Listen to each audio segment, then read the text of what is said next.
जब से स्वरा की आवाज वापस आई है, स्वरा के तो तेवर बदल गए हैं, और बल्कि आवाज वापस क्या आई, उसने अपने अधिकारों की मांग कर दी, जो सही भी है। यही नहीं, अपने पति को भी लाइन पर ले आई। भैया, बुलंद आवाज का कुछ तो फायदा होना चाहिए ना। मुझे पूरा यकीन है कि स्वरा ना नैना को बीच में नहीं घसीटेगी। नैना को इसके बीच में घसीटना भी होगा और अपने भाई के किए की सजा भी भुगतनी होगी।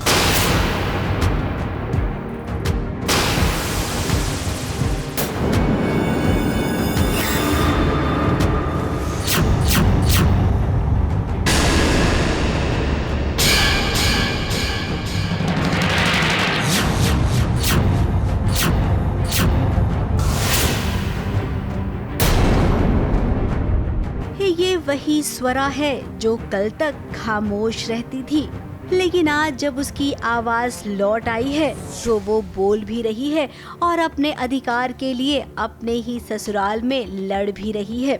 जी हाँ, ये वही स्वरा है जो एक सुहागन है और अपने सुहाग को सही रास्ते पर कैसे लाना है ये भी अच्छे से जानती है।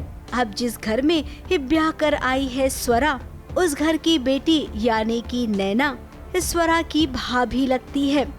कैसे अपनी भाभी नैना को वो धक्के मारकर घर से बाहर निकाल रही है।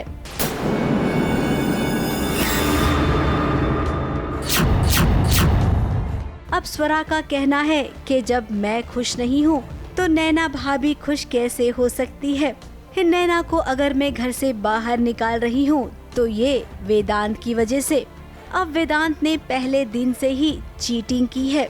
स्वरा से लेकर अपने ही परिवार वालों को उसने झूठ कहा है। अब जबकि ध्वनि का सच सामने आ गया है तो शायद वेदांत को भी अपनी गलती का एहसास हो गया है। मैं एक प्लान के साथ में आती हूँ और यही कि मुझे सबको दिखाना है, स्पेशली वेदांत जी को, कि आपकी बहन का भी रिश्ता हमारे घर में जुड़ा हुआ है। जब हमारी शादी हुई थी तो आपकी और मेरे बीच में जो कुछ भी होगा उसका सीधा सीधा अफेक्ट नैना को, जो उसकी बहन है, उसको भी होगा। तो मैं वो अधिकार दिखाने के लिए आई हूँ। और अधिकार की बात, ऑफ कोर्स ये मेरा ससुराल है, मेरा पति, हमारी शादी हुई है, हमारी बाकायदा शादी हुई है, फेरे लिए सबके सामने, तो हक तो मेरा बिल्कुल बनता है। स्वरा के इस एक्शन के बाद वेदांत ने वादा किया है कि वो कभी भी अब स्वरा को धोखा नहीं देगा। फिलहाल तो ध्वनि यहाँ पर मुंह के बल गिरी है और इस बात को वो बर्दाश्त नहीं कर सकती है। तो आगे वो ऐसी कोई हरकत जरूर करेगी जिसके चलते स्वरा और वेदांत के रिश्ते में दरार आ जाए। मुंबई से कैमरामैन सुजीत मिश्रा के साथ एबीपी न्यूज रिपोर्ट।